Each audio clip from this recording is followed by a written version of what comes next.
Okay, so what I want to do in this hour or so, hour and a half maybe, so I really want to workshop the exegesis task, talk about that.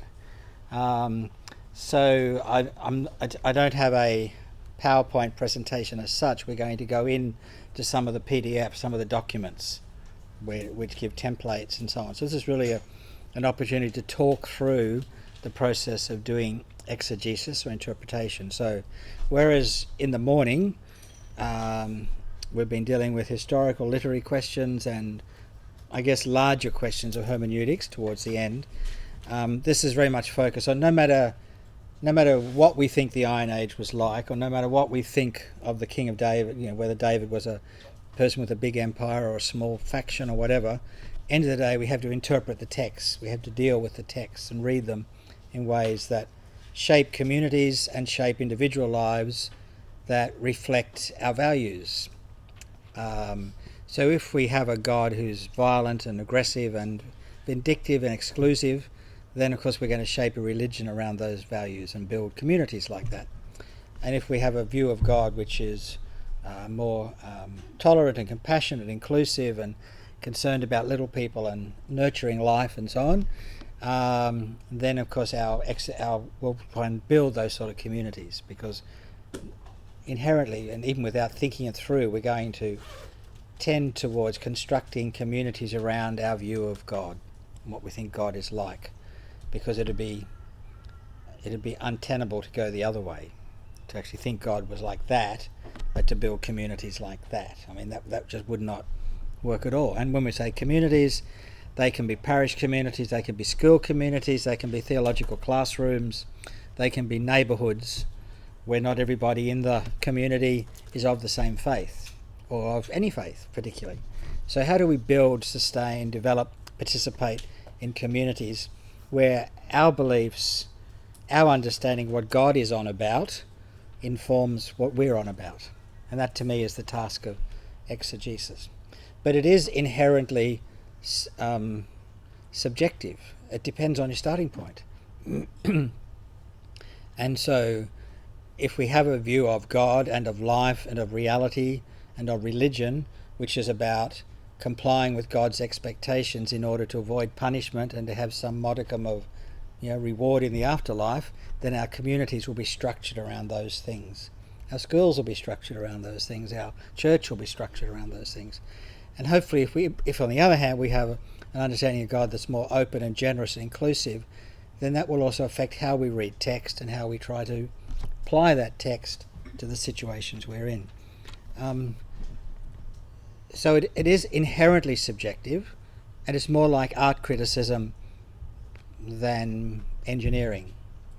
Although I'm told even in statistics and engineering there are philosophies of statistics, believe it or not. And there are certain philosophical assumptions you make if you're doing this kind of statistics as distinct from that kind of statistics. And you work out what models and what assumptions are going to generate the outcomes you're looking for, or the person who's paying your account is looking for, and you develop a robust set of data around that. So for me, the check and balance is actually in the scripture itself, in that while I don't think that we necessarily, and this is my own probably very thawed theology of scripture coming through, but while it's not my view that we have to imitate and replicate exactly what they did in the past, it is my view that whatever we're doing now as an intentional Christian practice should be in explicit dialogue with what we find in the Bible. And even if it is a case of picking up and emulating and imitating and replicating, we're doing it because there are good reasons to do it, and we can validate those choices. And if we find that we have to distance ourselves from some of the assumptions or some of the practices that are honoured and given authoritative status in the Bible, then again we should be able to articulate why we're making that difference. Like I'm meaning me, but we don't see males and females as inherently different and the female as inherently inferior. that therefore affects some of the way in which I read Scripture. I simply cannot read Scriptures in ways that reinforce patriarchy. And it's not a case saying what the Bible says. Well, the Bible's wrong. The Bible is useful when God uses it to get me to think about my own residual patriarchy and my own residual gender bias, but the Bible is not good and wholesome when it encourages something which is inherently bad for people. So that of course means I have another set of values, not always articulated coherently, which play off against the Bible and affect what I see and how I evaluate what I see and how I try to implement what I think I'm seeing. So my methodological response to that is to try to be explicit, to basically try to do eyes wide open exegesis rather than just eyes shut exegesis. So trying to pay attention to where I'm coming from, paying a context to my reader and my agenda, to my location as a reader and my agenda as a reader, rather than pretending I'm just reading the Bible. Like, I'm not bringing anything with me. I'm not bringing any agenda with me. I'm just reading the Bible. Well, no, this is Greg Jenks reading the Bible, and he has an agenda. But in his better moments, and they occur occasionally, even Greg Jenks's agenda is subject to Scripture. And indeed, always subject to Scripture, though I'm not always conscious of doing it. But I mean, there's always that dialogue. And it's not exactly a self-correcting, but it's a constant process of interaction.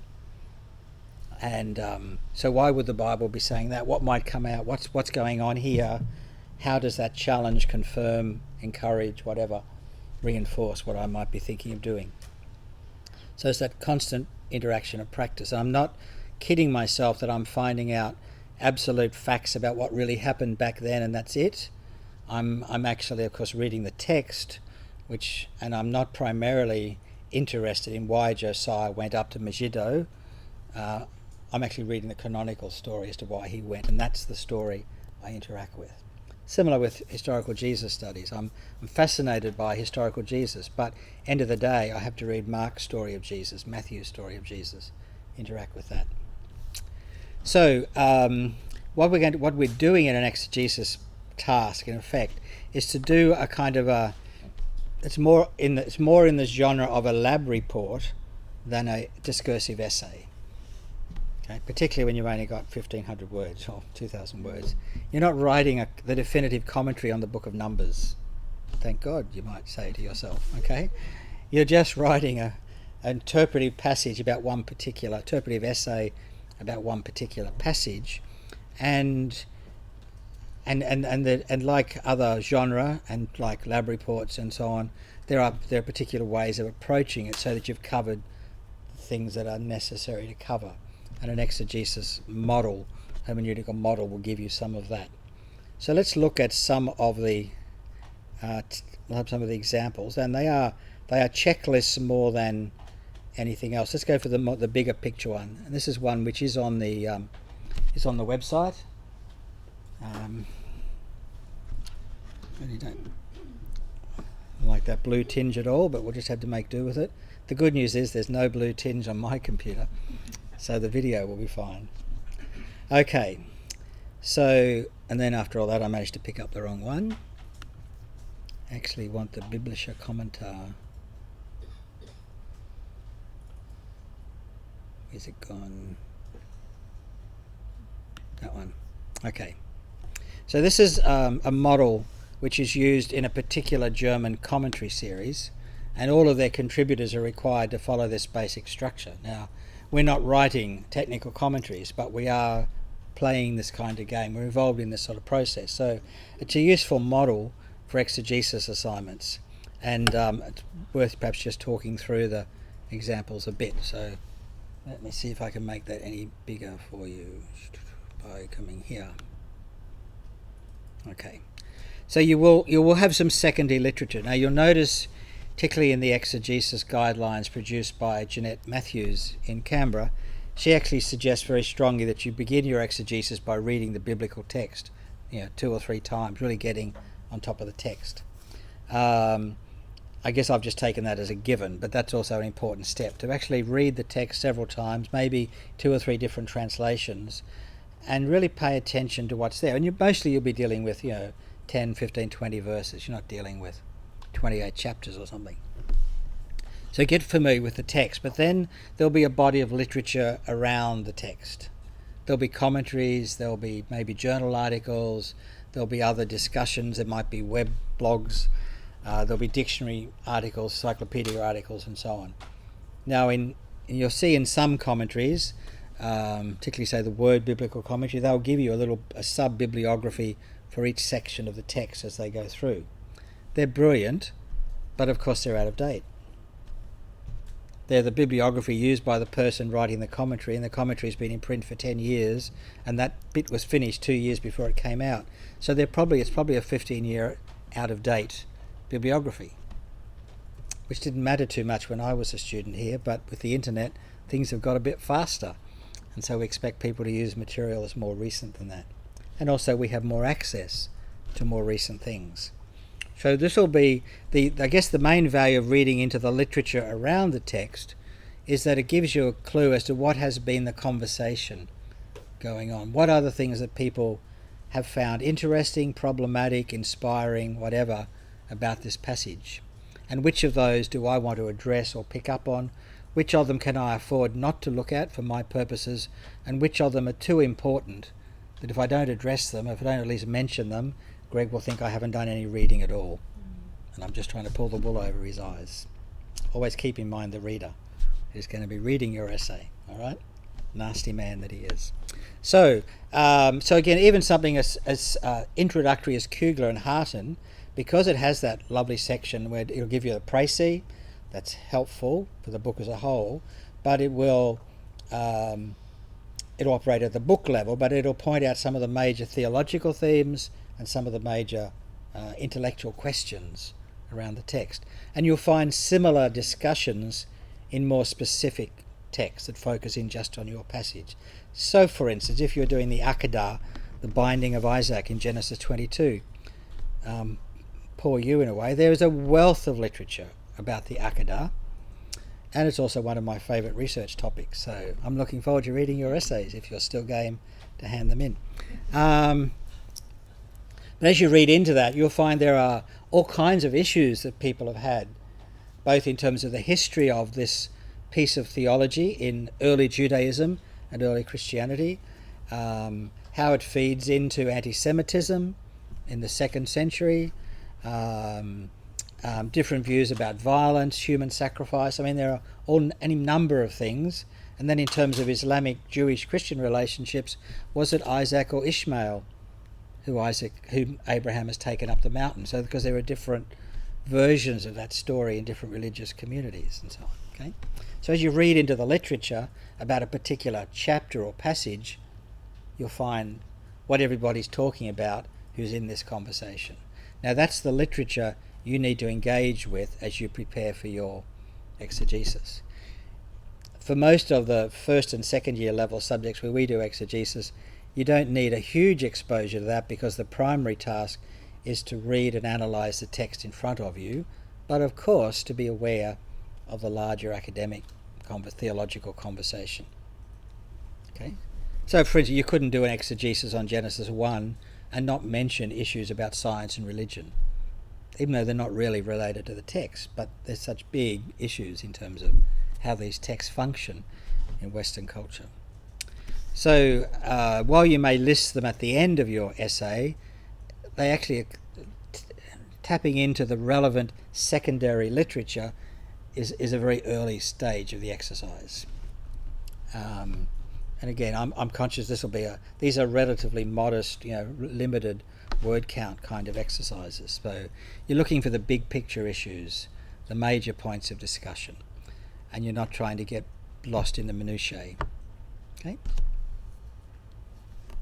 Then you need, of course, a translation of the text, and for most of us that's going to mean working with something like the NRSV. And depending on your passage, there may or may not be significant variations between, say, the NRSV or the Jewish Publication Society, the NIV, and say something like the New Jerusalem Bible. Okay, so what I just did there was I went from a mainstream ecumenical Christian Bible to a translation done by Jewish scholars, to the evangelical translation, NIV, to a Roman Catholic denominational translation. Okay? So I just did a sort of mental scan of, well, let's see if this is dealt with differently in different translations. Okay? Now that's, if you are using Bible software, of course, that's dead easy to do, because to go back to our example from before, suppose we're doing 1 Samuel chapter 3, and we're not actually wanting to look up the Dead Sea Scrolls. We're going to go into the NRSV, and there it is there. So I've got it already on the left-hand side. So let's go into the JPS, that's the Jewish Publication Society. All right, so I can just look at the two translations side by side. I can even tell it to compare, show me where the differences are by clicking a little button. Okay, now I can only do that if there are two texts side by side. If I put three texts side by side, apart from running out of desktop on my laptop, it can no longer, this particular function in the software can only compare two examples. It can't bring in a third example. But it's a good way just to quickly go through and pick up the points where, say, the NRSV differs from JPS, or the NRSV differs from NIV. Okay, and just pick up some nuances and so on. Now, I'm not expecting there are going to be any real differences, significant differences with this passage. I'm just showing you how the tool would allow you. And if I want to look at the New Jerusalem Bible, I've got that there as well. Or a more neutral kind of, the NET is a Bible translator's tool, and again, you get a very basic kind of translation that way. There's not as nuanced perhaps as the NRSV. So you Do you want us to write in our essay that we looked at these different translations? well, only if you have, and only if there's a need to. But that does raise a couple of other things. As a general rule, in religion and theological studies, you never put the Bible in a bibliography. It's assumed. It's not a reference work. It's what we're studying. It's the subject matter. Okay, so don't worry about putting New Oxford Annotated Study Bible, blah blah blah blah, in your bibliography. All you need to do is to indicate either each time you quote or just the first time you quote, indicate that all your references are coming from NRSV or NIV or whatever, or JPS. Okay, you can assume that your biblical studies lecturer actually knows what those acronyms stand for. If you wanted to quote, you know how they have a commentary about prophetic books or something? Yeah, don't. Yeah, thank you. It's a good point. That was one of the things I was going to bring up after the essay the other day. As a general rule, the information you'll find in a study Bible, whether it's the Jewish Study Bible or the New Oxford Annotated Bible or the Life Application Bible or the Serendipity whatever Bible, are not academic notes. They're actually, a study Bible is actually more for personal study rather than academic study. So they will usually be too brief and not sufficiently documented or argued. So this goes back to the question of what kind of sort. Remember weeks ago I put out something about finding good resources, and you're looking for things. Is it popular, academic, devotional, argumentative, da da da da da. Now, on the food chain of academic sources, a study Bible, the footnotes in a study Bible are not usually sufficiently academic to be quoted as reference. Now, you can sometimes find a nugget that you think this is actually something I really want to use, in which case you just reference it in the normal way. And if you're able to identify the author of that comment, you do. Now, they probably won't be able to do that with the New Oxford. I think the Jewish Study Bible does actually indicate who wrote particular introductory chapters, different authors. But again, as a general rule, they're not seen as academic sources. You're expected to go to the underlying reference works, the Anchor Bible Dictionary, the commentary, whatever, rather than quote from the sort of popular boiling down of it that you'll find in a study Bible, where it's being summarized in 3 sentences or something. Okay, but if the only place you're found, like suppose you're doing something on Genesis chapter 2, well, you would find this in the commentaries, but suppose the only place you'd picked up that the Hebrew word for soil is Adamah, or earth, and the Hebrew word for the creature is Adam, and the Lord God makes the Adam out of the Adamah. If the only place you'd pick that up was in the footnotes of your NRSV study Bible, then you should acknowledge it, but it'd be better to pick it up from a commentary. Okay, that's all. So it's a question of working with the more serious literature rather than the more popular literature.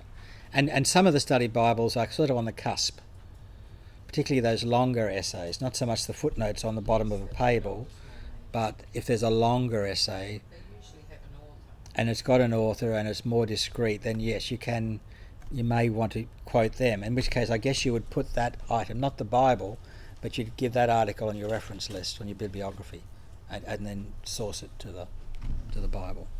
So, I mean, it's a bit like how long is a piece of string, how detailed is an exegesis. It depends, but there are general rules, and as a general rule, study Bibles, and particularly more devotional study Bibles, are not appropriate material to quote as evidence in an academic essay, because they're not written for that purpose. Even when they're written by an academic, they're writing in a different mode. You're better off to find the person's substantive piece of work, quote from that. In a perfect world, where you don't have 3 other subjects, you're not driving down from Warwick and everything else. Okay. So you will not be unless you happen to be a Hebrew speaker or to have studied Biblical Greek or something, you're not going to be working with the original languages, okay? But you should at least be alert to the major differences in translation, because you want to pick up any nuances, and for sure you can rely on a reasonable spread of good scholarly translations like NRSV, NIB, JPS and so on.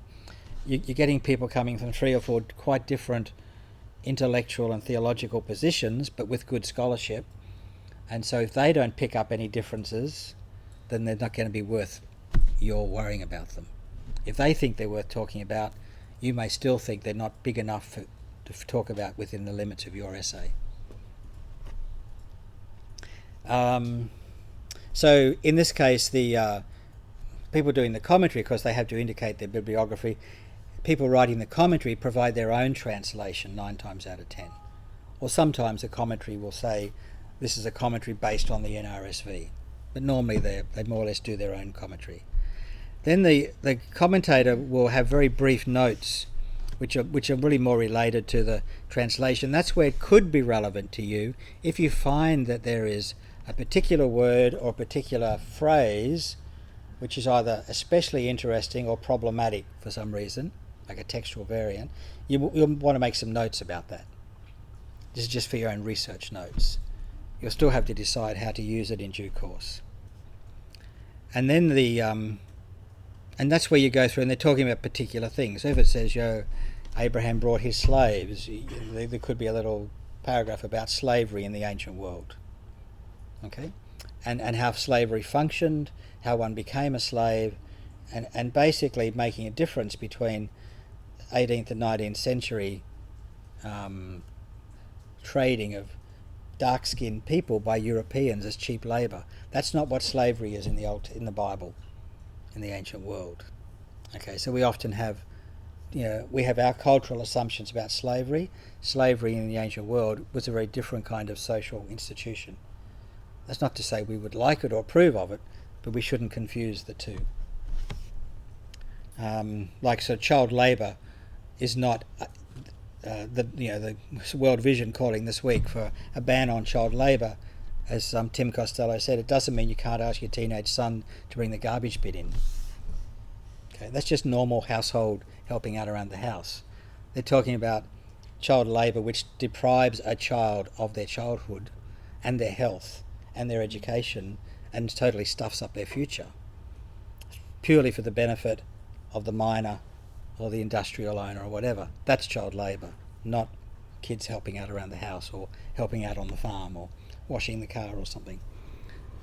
So there can be terms like that you want to clarify, make notes, and then you'll decide where to fit it into your discussion later on. Some of them will be notes that will occur in my model in the introductory part of an exegesis. You will need to make some comments on the passage, and you'll probably be going through paragraph by paragraph, or maybe verse by verse rather than word by word, and you'll try and pick out the most significant ideas, most significant points. And your notes and your comment might also be paying attention to genre and literary questions. Like if you see a structure, for instance, Genesis 1, okay, there's the obvious 7-day structure. Creation in a week. 7th day, God has a rest. Shabbat. But there's also a structure between day 1 and day 4 and day 2 and day 5 and day 3 and day 6. And so you might want to comment on that at some point. I mean, you've just got to decide the best place to put that comment given the structure of your essay. So it might be under comment, it might be under explanation.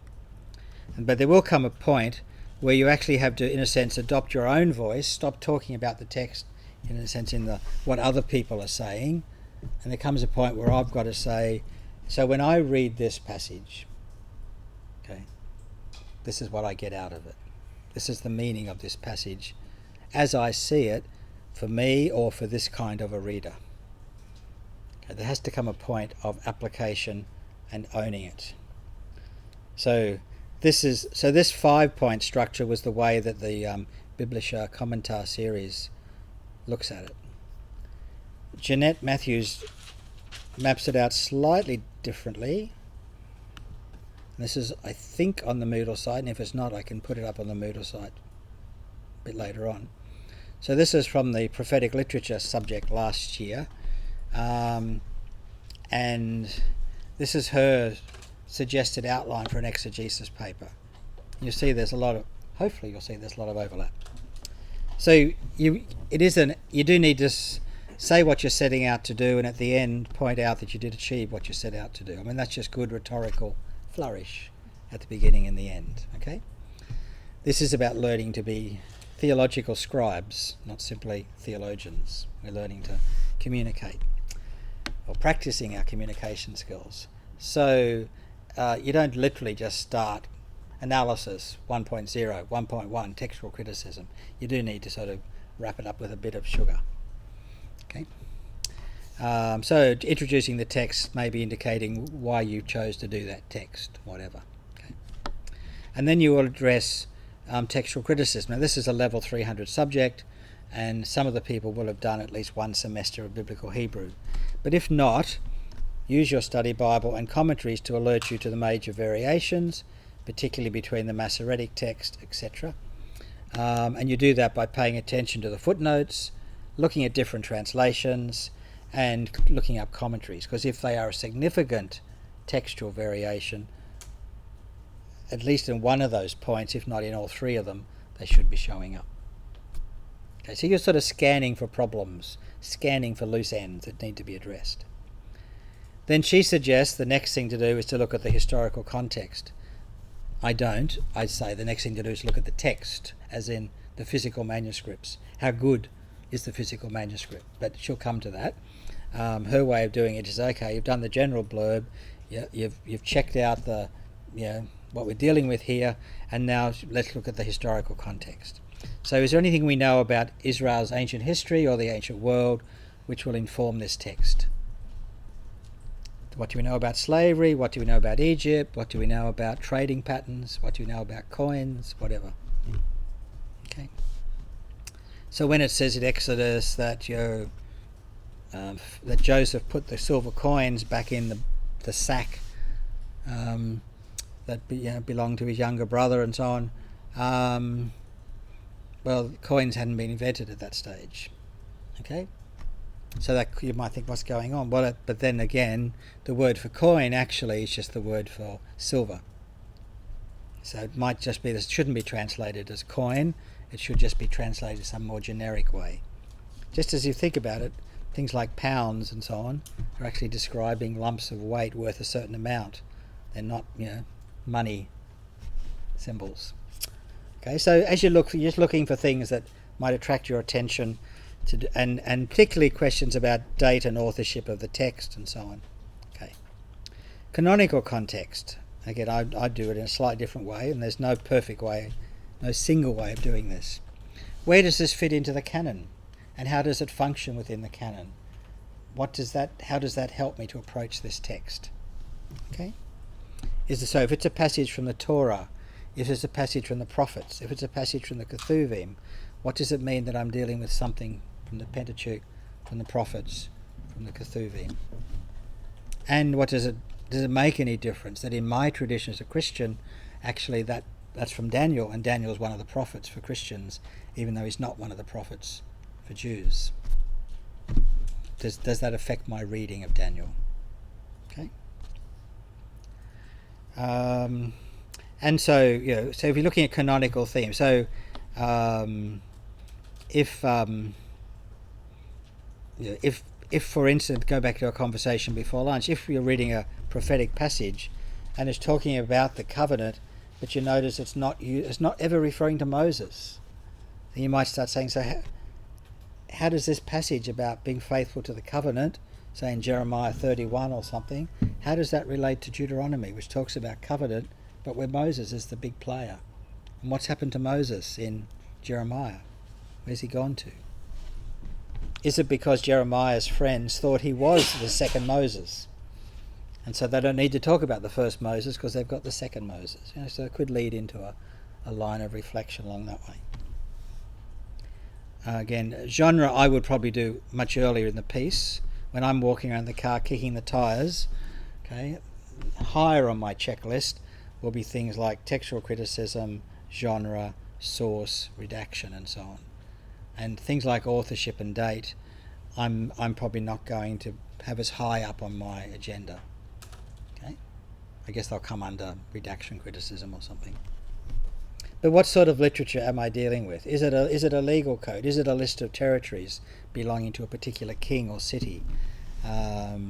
Is it poetry? Is it a song? Is it a story of a great victory? Is it a confrontation between a prophet and a king? What kind of stuff are we dealing with here? Yeah. So that bit we've actually done. Is that right? That's right. You've done so. A lot of what I'm talking, a lot of this part of an exegesis, not just genre, but a lot of what we're talking about at the moment was what the last essay was about. Okay, because it's basically scanning what do I know about this document and its context and its place within the canon, and they will tend to be questions asked at the level of the document, but they can also be asked at the level of the particular text that you're looking at. Okay. Do we repeat what we've already done, or for this? Do you know what I mean? Yeah, Or do we condense it, or do we attach it to the first part? More the second of those options. So what you'll be doing as you prepare your final essay, exegesis essay, you will then decide which of the bits out of your second essay, which was actually essay number 1, but the one you handed in second, which of those things about the book as a whole are going to be drawn in explicitly with your discussion of this particular passage. I don't think the Ten Commandments is one of the passages, but you can imagine if you were doing an exegesis of the Ten Commandments, there are obvious issues about genre. It's a list of laws. It's a list of rules. There are issues, and it's for instructional, didactic purposes. It's probably 2 sets of 5 as a memory device to make it easier to pass it on by oral tradition and so on. So there would be questions you would ask about Exodus chapter 20 verses 1 to 12 or whatever, which would be slightly different answers than the book of Exodus as a whole.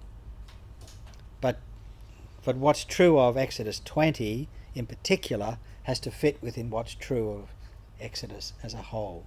And that previous task was about the book as a whole. Okay, so again, to go back to the Akadara, the task for that was to look at Genesis, but when you come to exegete Genesis 22, you you then focus in, so what kind of a story is this? What's the genre of this story? Okay. And how is this story structured?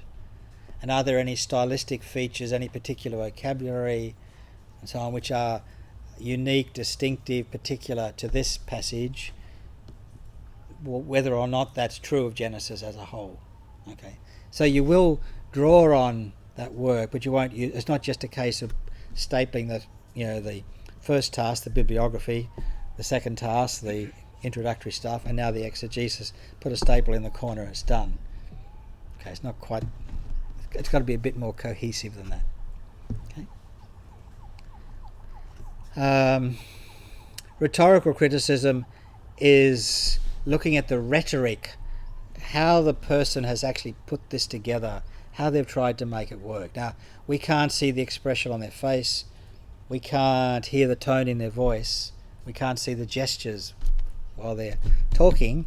Okay, so we're having to look at their choice of words, how they've made things flow, whether they've built suspense and then crashed it down, those kind of rhetorical features. In other words, the art of effective communication as evidenced in this particular piece of work.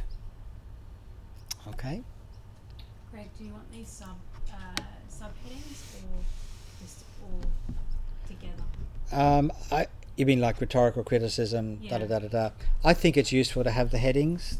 Apart from anything else, I can go down the page really quickly and I can see what's there or not there. It's not a discursive or an analytical essay as such in that sense. No, and I do see exegesis as more like, and I mean even like the essay that's coming in a couple of weeks, use subheadings and headings and subheadings. That's great because it helps helps you and it helps me to see the structure of your thought. And because it's more of Yeah. like that lab report Yeah, kind of thing. yeah. Whereas in the case of an exegesis, there is more of almost a checklist to go through, and not every item is relevant. It's like getting a roadworthy, but if you don't have a four-wheel drive, then you don't have to worry about that aspect of the roadworthy sort of thing. But it's still on the sheet for the mechanic to go through. So if there aren't any textual problems, for instance, no textual variants, no rare words, blah blah blah, no big differences between the translations, then really it doesn't even need to be noted. Of course, if there are and you haven't noticed them, and I'd noticed them, then the lack of mention will be a problem. But it's a bit of a luxury in a 1,000-word essay to say, I have looked up all the relevant sources and there are no problems here. I mean, we've got to be much more bonk, bonk, bonk with this kind of a task, okay? It is more a technical report, even though it may get to a more discursive, reflective bit at the end.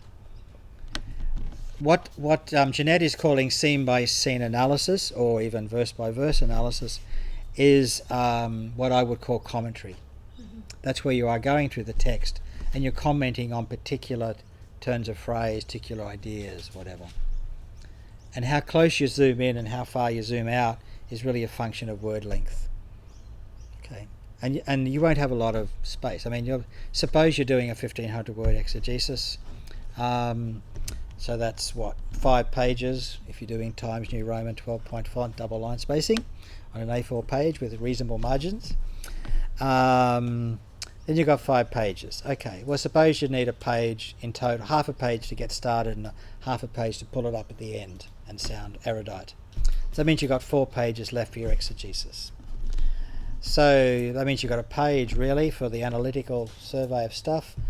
You've maybe a page and a half, and you've got maybe a page and a half to go through commenting on particular aspects of the text, and then you've got 1 page left to do this is what the meaning of this is for today, and then a half a page to wrap up. That's your budget. That's your word budget. You've only got 1,500 words. Now if you're grad dip and you've got an extra 500 words, you can invest a little bit more in the analysis, a little bit more in the commentary, but you're still only going to have a page for the wrap up reflection task. So think of the word length as a budget, and you've got to work within your budget with a 10% margin of error. Okay, so you can have another paragraph. Pragmatically, where is that particular document as well located? I can't. Okay, The others, all right, this one I may not have put up on Moodle yet, in which case I'll put it up later this afternoon. And that could be why I ended up grabbing it off my hard disk, because I couldn't find it on the Moodle page this morning. I just thought I could Okay. No, your problem is probably not over there. The problem is probably here. Okay. Firstly, Greg, just Sorry, louder. just a little bit further up on that page that's there, she refers to a separate handout, detailed guide to doing narrative. Yeah, and this was in THL 308. Okay. And I don't even know that I've ever got that. Okay, I don't think I've got that handy. This is just a very, and I think there's also one from Jeanette which is much more aimed at a level 100 subject, but this was the one I could pull up this morning when I was looking for it. So when going through and doing the analysis will grow out of two things. When you've done your own rhetorical analysis of the text, which is basically the chart you'll develop where you do a scene-by-scene analysis, you'll look at the text and see, well, verses 1 and 2, a bit like I did before with those Thompson traditional complex chain things, going through identifying sections that have a particular function. And then within those you can ask, so who are the characters, where's the action located, what's happening, and so on. And if I had to give a name to that, what would I call it for that scene? So you break the narrative up. If it's a narrative you're looking at, you can break it into scenes, and then you can go through scene by scene when you do your comment. Okay, if it's and so that would work well. Say for Genesis 22, you could do a scene by scene analysis of the Abraham and Isaac story. You could do the same thing for Ruth chapter 1. You could do a scene by scene analysis. Okay, in this scene it's Naomi and the two girls. In this scene it's Naomi and Ruth travelling back, and so on. And so you could then go through and comment. That's the way of structuring and limiting your material just to those things. Okay. Now you see these are making suggestions. They're actually for a level 300 subject, but you should be leading it. She's suggesting you should be reading at least 3 to 4 scholarly commentaries, with at least one being a Jewish scholar. And I'll put material out earlier in the semester about finding Jewish scholarship. 1 or 2 recent articles, and a couple of relevant entries in dictionaries. And of course by dictionaries we mean reference dictionaries in the field of biblical studies. So we mean, New Anchor Bible Dictionary, New Interpreter's Dictionary of the Bible, the IVF Dictionary of the Prophets, or Dictionary of the Pentateuch, or whatever. Okay, those kinds of resources. And so you're gathering from those sources other people's comments, and of course noting where they came from, so you can reference them and acknowledge them appropriately. Now your method there may simply be to use index cards or post-it notes. Okay, and one of the advantages then is you can actually structure your essay by moving the pieces of paper around on the dining room table, provided the kids don't come in or the cat doesn't come in, and rearrange your essay. Alright, so you can actually see, if you're making notes in the old-fashioned way, putting them on bits of paper like index cards, you can tell by how big the different piles are where most of the argument is, where most of the interesting material has been. You then start organising those cards, and you've actually got all your essays there. You've just got to turn it into sentences. But the ideas are there, the quotable quotes are there, and on every index card, of course, you put author, year and page number, so you can reference it as per appropriate methods if you need to, and you don't have the late Saturday night trip back to the library to see if you can find the book where you read something about 2/3 of the way through on the bottom left hand side and you just can't remember what the page number was. Okay, make sure you collect that as you go through. I've obviously never been caught that way myself, alright, because I've just read about other people doing it. Okay, so when I was doing my PhD I had 3 or 4 drawers of index cards. Now these days I'd probably do it online on a computer, but I could literally spread out my thesis chapters on the table, and I could tell by how many piles of cards I had whether how much information I'd gathered and all that sort of thing. So you get visual feedback. So if you're spreading it out, whether it's post-its or whatever, you can do a sort of map of your essay, and okay, I've still got a gap here. So instead of just bluffing it when I'm writing up the essay at 10 minutes to 12, I can actually go and get some more information for that gap now and have it under control. Okay? Sorry, was that too close to home? You're smiling. All right. So along the way, again, this what Jeanette calls history of interpretation. I describe in slightly different terms, but basically you're not only interested in what the text says and in what the scholars are saying now, we're also interested in what different people have said about this book in the intervening time. Now again, it's a question of scale and priority. Okay? You're not doing a PhD on this topic, so you're not going to go into exhaustive detail on every point of view for 2,000 years. But if there have been significant moments in the last 2,000 years where this text has played a role or been given a unique and influential interpretation, then that's worth noting and building into your history of interpretation.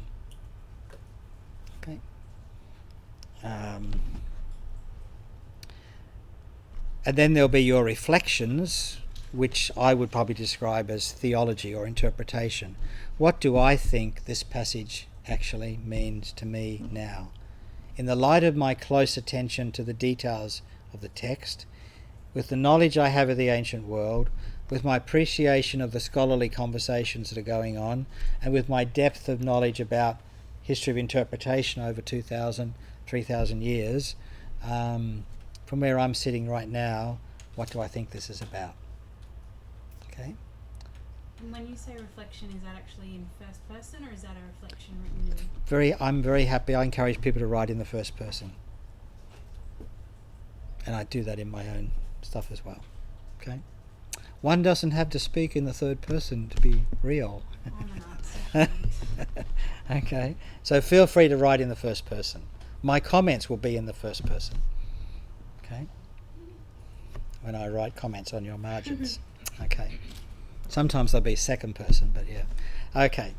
So this is where so to my mind, if you've done a wonderful analysis of the text and the literature and the history and the social science background, and you've discussed some really interesting perspectives on a rare word or a significant word, and you've run out of space to talk about what this means, you've entirely failed.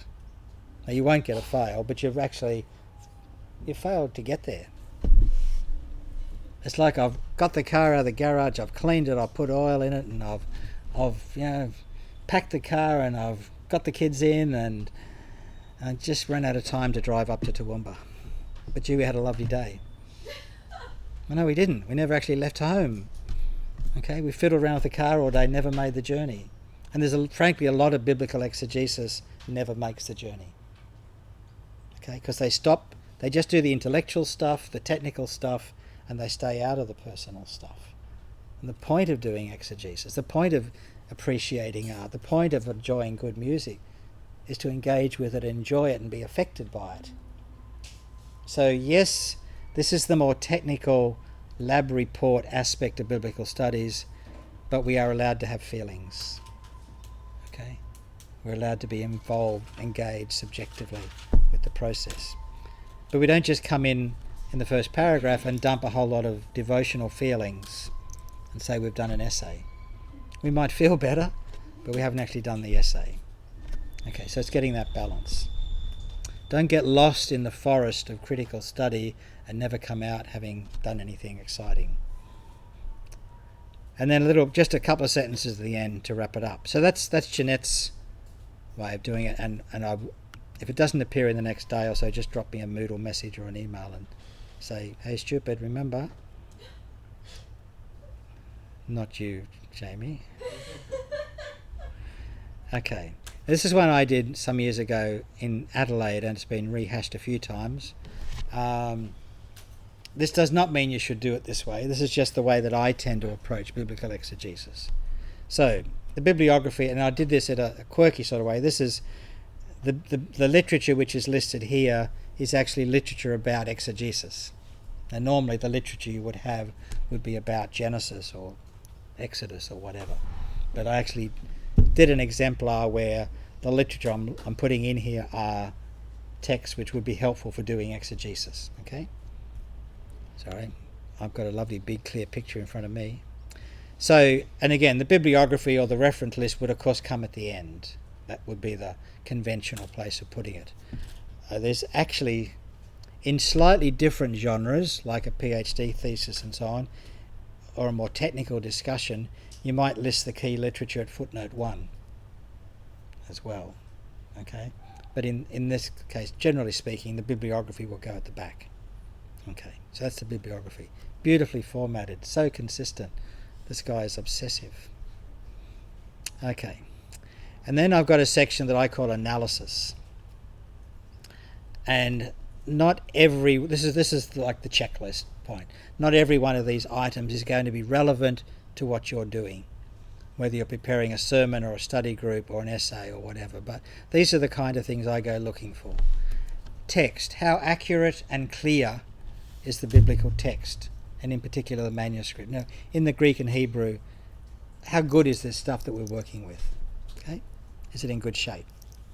And we've already talked about how you would get that if you don't have Hebrew and Greek. And even if you do have Hebrew and Greek, it's still quicker to look it up that way. Second thing I'd be paying attention to, things to do with structure. And for me, that's where does it start and end, and how is it organised in between? Okay, so home run. Genesis, the creation story, the first creation story. It starts in Genesis 1:1. It ends in the first part of verse 4 of chapter 2. So it goes to Genesis 2:4a. That's where it begins and ends.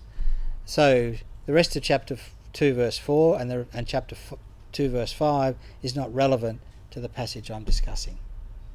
But if I stopped at the last verse of chapter 1 and didn't take the first 3.5 verses of chapter 2, I would have missed the climax of the story. In other words, the chapter and verse breaks are not always relevant to where the passage actually sits. Remember the old story? There's a man in a stagecoach going across Europe.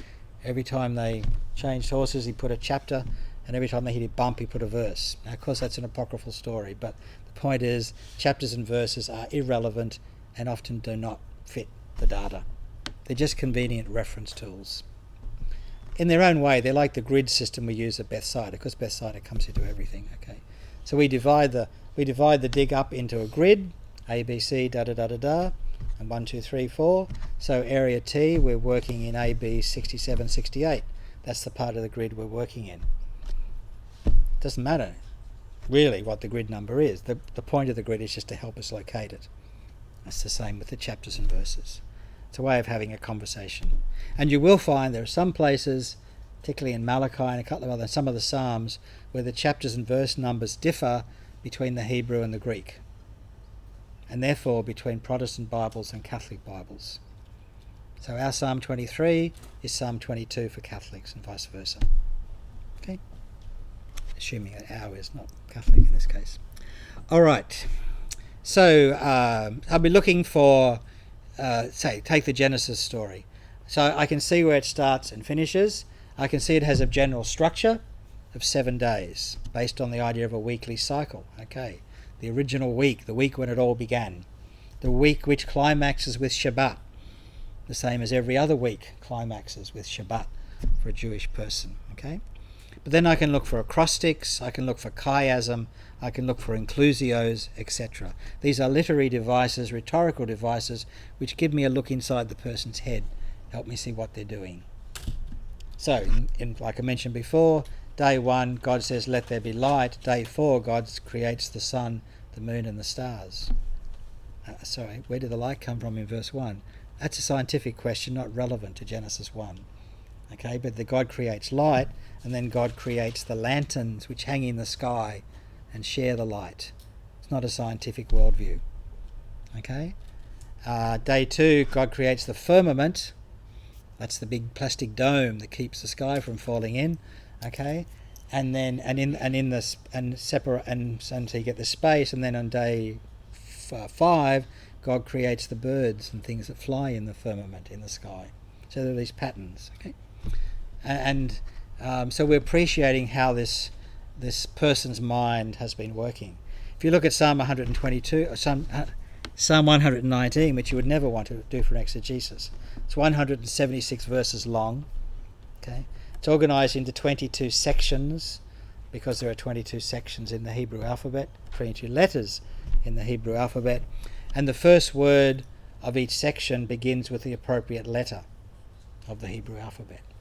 Okay, so we can see how this guy's brain was working. Had too much time on his hand. It was a boring lecture, and he was sitting down the back playing with poetry while someone was talking about the Exodus or something. Okay, so you can sort of see how a literary device gives us a clue as to how the person has worked and where to start and finish and how to understand something. I also want to pay attention to context. So, case of Genesis 1, I'll note that there's nothing before it. Guess what? It's Genesis 1. But there's that story that comes after it, and it's like the same story, only told differently. So I've got to deal with that. I can't make sense of Genesis 1 without making sense of Genesis 2 and 3. Okay, and I would already have made a decision that I'm not dealing with Genesis 2, I'm dealing with Genesis 2 and 3, because Genesis 2 and 3 is the story of Paradise Lost. Okay, so I've already decided it's not Genesis 2's second story of creation, Genesis 3, the fall. I'm already deciding to read Genesis 2 and 3 as a coherent unit about Paradise Lost. We were given the garden and we got chucked out. So Genesis 2:3 is not a creation story for me. It's a story that explains the human predicament within creation. Okay? Now that's not a trick to get away from a contradiction between Genesis 1 and Genesis 2. I'm happy for the Bible to be contradictory. Okay, self-contradictory. I just think that Genesis 2 and 3 hangs together linguistically, stylistically, and other ways as a coherent unit. Okay? Including Genesis 1, it's God, Elohim, and in Genesis 2 and Genesis 3, it's Yahweh Elohim, Lord God. So there's a different vocab set in Genesis 2 and 3 than Genesis 1. Okay? So this is where you're looking at things like structure, context, style. You're looking to see, what am I dealing with? Where does it stop and finish? How is it structured? What's next door? And are there any particular characteristics like vocabulary or style and so on, which give me a clue that I'm hearing a different voice as I go from one section to another. Strata is my way of talking about sources. It's more about layers of tradition.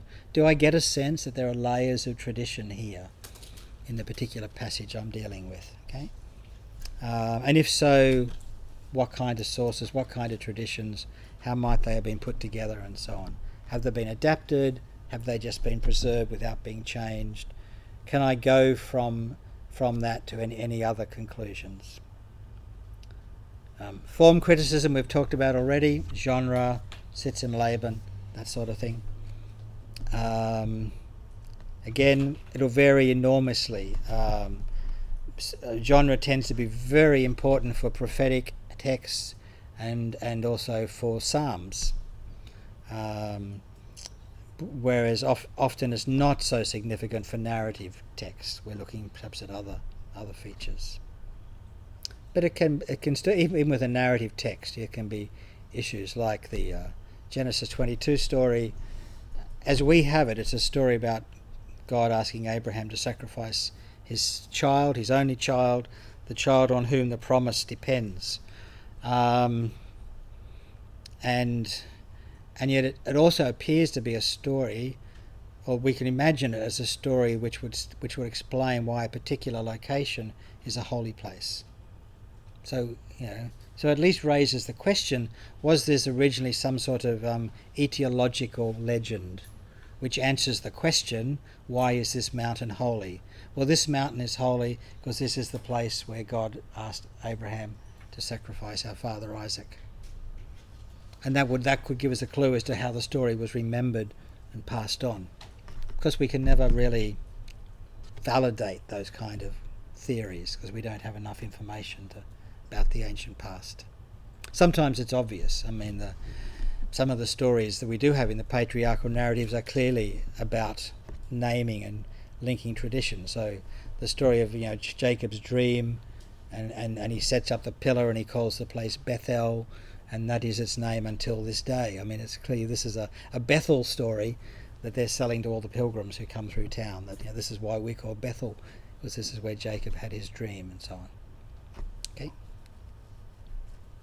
Redaction is where you're looking for how has this been put together? Are there any special interests and concerns and theological viewpoints of the editor?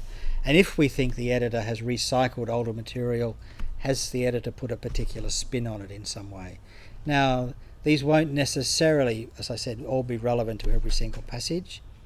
That's particularly true for the next one. Sometimes we look at a passage and we've heard that before somewhere else. Okay? There's a very similar story somewhere else in the Bible. Or there's a very similar story somewhere else outside the Bible. Okay? Like we now have the Babylonian flood story, the Enuma Elish, which is a couple of thousand years older than the version in Genesis. So we can read the Genesis story of the flood in the context of the ancient Babylonian story of the flood. Okay? And see what nuances are there, what similarities. But with parallels, often the most important thing are the differences. Okay? And we need to avoid getting so excited about parallels that we overlook the places where the text is different. Because often the distinctive bits will be the things that are most important. Could that include parallels with the New Testament? Absolutely. Not in terms of how did this get written, because obviously the New Testament wasn't there at the time, although it may be the source of a New Testament parallel. That's also a possibility. Okay, so if you have a text which has an echo of some sort, an allusion or a parallel in the New Testament, there are a number of explanations, but it could be that the same kind of story occurs all over the place in many different times, like the overlooked son being the one who's chosen or whatever. You could find that in various places. If it's something like they cast lots and shed my garments among them and so on, Psalm 22, and then you find exactly that happening in Mark 14 and 15, then there's clearly some sort of literary relationship going on there, and so is it simply a parallel, or is it a case that as Mark tells the story, he tells the story in such a way that it pushes buttons for elements from the Old Testament? And at that stage of the paper, would you just be identifying the parallels, and then later on under commentary or explanation, under commentary, you'd be talking about... That's the $6,000 question in a way, because you could easily fill up 1,000 words just doing all of this and you would not have answered the question. You wouldn't even started to comment on the text. You've just done a document analysis, which is what we did for the previous task, okay? In effect, the task you've just handed in, and a couple left up the front, that's the first part of this, looking at all those really basic background kind of questions. And you haven't got to the text. And those who did go to the text were told by the marker that wasn't the task, and please stick to the topic. Okay? Do that in the next one. So the balance then is, I've only got so many words, but also where's the best point in my argument to bring this up? Do I bring it up here, or do I bring it up when I get to the bit of the text where this is most relevant? The short answer is I don't know. It works differently for different people. My general rule of thumb is that if this kind of background analytical analysis type question, if that's relevant to the larger passage, then I'd be inclined to mention it up front. With whether you explicitly say it this way or not, before we look at the details of the text, there are some broad issues we need to address. Now, you may not all want to copy that form of words. Let me just repeat something I said on Wednesday morning. As I was marking these essays, I began to realise there was one particular typographical error which was occurring over and over and over again in the essays. It was where you got to the point where I'd ask you to look at the context, at the sort of canonical dimensions, and I meant to type to look at the canonical shape of the text, but I mistyped and I wrote canonical share / form of the text. And almost every single essay that was handed in used that line, complete with share instead of shape. And after I corrected the first 15 or 20, I thought, hang on, this sounds like me, actually. Sure enough, I went back to the Moodle message and there it was. I'd done a typo, made a typo. That's a surprise. But everybody had copied it. Without acknowledgement, of course. But everybody had, now you're looking your text up. Everybody had copied the same mistake across, and nobody apparently realised Greg meant shape. Greg wrote share, so I will talk about the canonical share of this text. I have no idea what the canonical share of a text would be, but many of you wrote eloquently about it. Okay. So it did bring a smile to my face when I finally realised what was going on. Oh God, I see. Share allocation of wisdom, absolutely. So you're just making up. You're determining where the balance is. So if these are bigger issues that will really set the whole conversation in a context, I'll do them sooner rather than later. If they're more interesting points, but they really only relate to one paragraph or even one phrase, I deal with them when I get there. Okay? Bearing in mind that I don't have the luxury of saying it twice or that sort of stuff. Okay? Okay. So these are to me are the kind of the initial checking out, and a lot of this stuff will not actually turn up in the essay, but it informs, and this of course goes to the question before, how much of this can we just staple on the front of our essay? Well, you'll go back into that most recent task and you'll draw on it to shape up your preliminary discussion for your actual passage.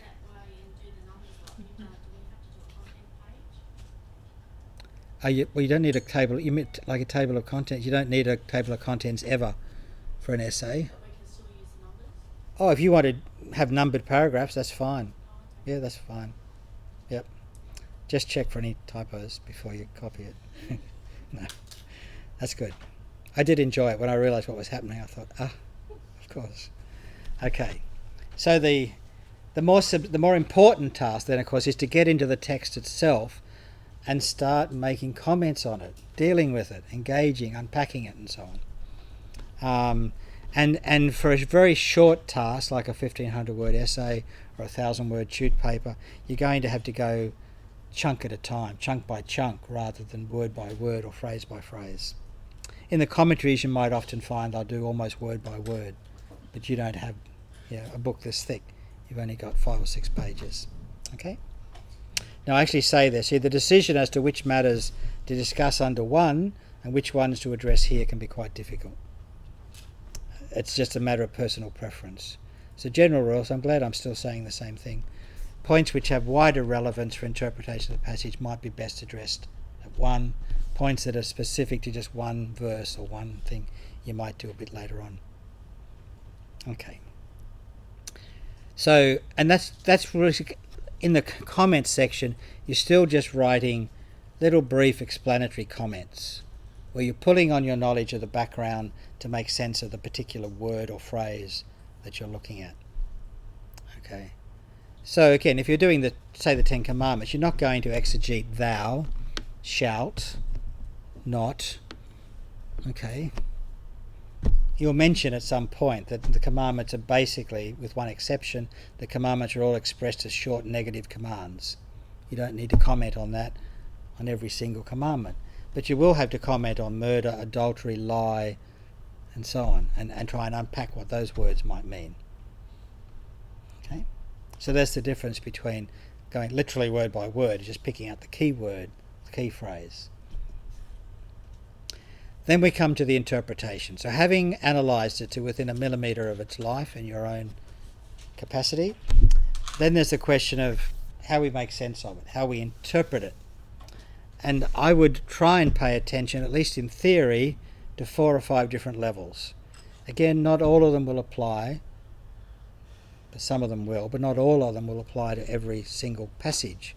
So what I call historical, you might call original or authorial, but when this was first finished, not the source, but in the canonical final form, when the ink was wet, but the book is finished, what did this mean? What were they trying to say? Okay. Since nobody's doing Genesis 1, because I don't think I gave it to you as a topic, Okay, it's pretty clear to me that the person writing Genesis 1 is not only celebrating Yahweh as the creator of everything, Elohim as the creator of everything, but this person is also celebrating and promoting Shabbat observance. Okay, that on the seventh day God rested from all his labours. And said, that's it for this week, I'm having a day off. Okay, so the high point of creation is actually having a day off. I like that. He was Australian, wrote the first chapter of Genesis, clearly. All right, okay. So the original thing, of course, is celebrating Shabbat, the Sabbath rest, as part of the created order. And it's even something that God observes. Now I come along, well, let's do it in the sequence. Canonically, what does it say to me now? So I read Genesis 1, it's now the opening of the Bible, not just the first chapter of Genesis, it's the opening of the Bible. So I hear those words, I experience those words, we experience those words as the opening words of the Bible. In the beginning, God. Okay? Even though it's in the beginning, God created, the big headline is in the beginning, God. And the headline probably for us reading it in the Christian canon is not Shabbat, but God as creator. And probably the creation of male and female, he created them in the image of God. He created them. So man, humans made in the image of God, male and female, both equally made in the image of God, is part of the sort of canonical big picture significance of the passage. Whereas for a 5th century Jew, it might have been about Shabbat. Same words, but I'm reading them through the canonical lens rather than through the original intention of the author lens. Okay? History of interpretation. Well, how long have we got? All the ways in which Genesis has been understood. Genesis 1 has been understood since the day Moses wrote it till today. Okay? Well, we can cut a few thousand years off because Moses didn't write it, but anyway. All the ways in which this has been understood. From, the resurrection being understood as the 8th day of creation. Okay?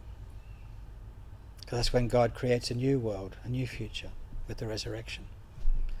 To Sabbath observance being enforced after the Reformation as part of the Puritan mindset, where they took everything in the Bible very literally, and you couldn't have sex standing up in case people thought you were dancing, that kind of thing. Through someone got it eventually. Good, that's good. Okay. So all the different ways in which in our culture, in our society, in our religion, people have tried to make sense of Genesis 1, including the more recent, hopefully behind us but not quite, because we still have schools and churches that are pushing this, but including the debate between scientific explanations of the universe and biblical or creationist explanations. So there's a whole history of interpretation, and that could include, again, how long is the piece of string? Does that mean we've been given the earth to do whatever we want to it, so the Palmer United Party is just made for us? Okay. Or are we stewards of the earth and we have responsibility? And we are to be to the planet as God is to us. Because what does the image of God mean? Okay, it's not there's a little bit of God shining out of my heart on a bright day. It means that I'm made as an icon of God. That humans are icons of God all over the universe, all over the world. And wherever we are, God is. Okay? And what if we start to unpack that idea? Where will that take us? Okay? So history of interpretation could blow out. They've got to be selective and choose. And there'll be some passages where there is no history of interpretation that's of particular relevance to us. Okay?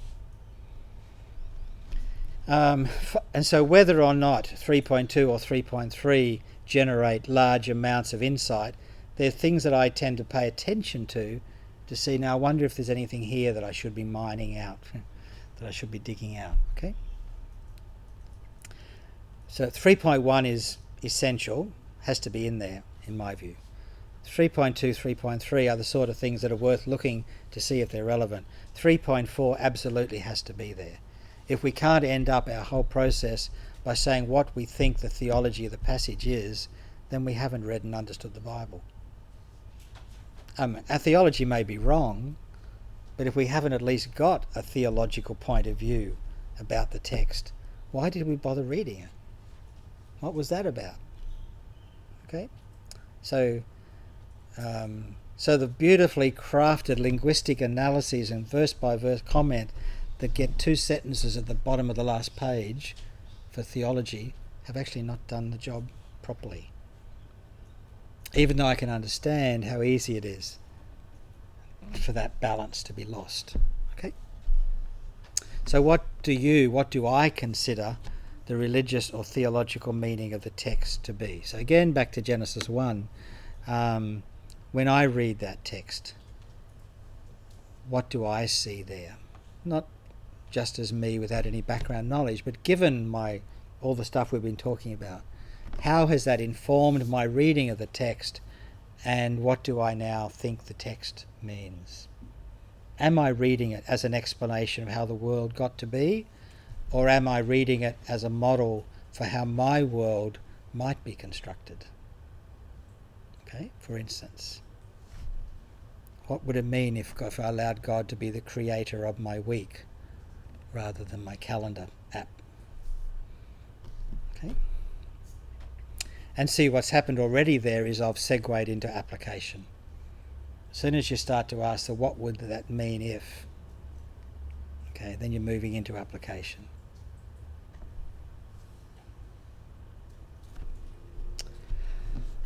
All right. Again, just repeating, there is no perfect way to do exegesis. There are zillions and zillions and zillions of examples. I will find some more and put them up. But are there any, just before we break for a coffee and then come back, what I want to do in the last hour is actually just do some really basic, looking at some basic aspects of using the Accordance Bible software as a way of illustrating how we might start digging into some of these interpretive questions. And I'll use a couple of examples, both of a word study but also of particular questions we might be asking about essays you're working on. But before we have our quick coffee break, anything else we need to address? Yep. Does it need to flow, like if you were writing a history essay, the first and the last sentences matter and the last sentence leads into the next? Yes and no. It's more important that you've done the analytical stuff than that you've written a beautiful piece of prose. And not everybody can write beautiful prose, and I guess not everybody can do the analytical stuff. So it does vary a bit. I'm looking for an example of one I did at one stage. Not that one, certainly not that one.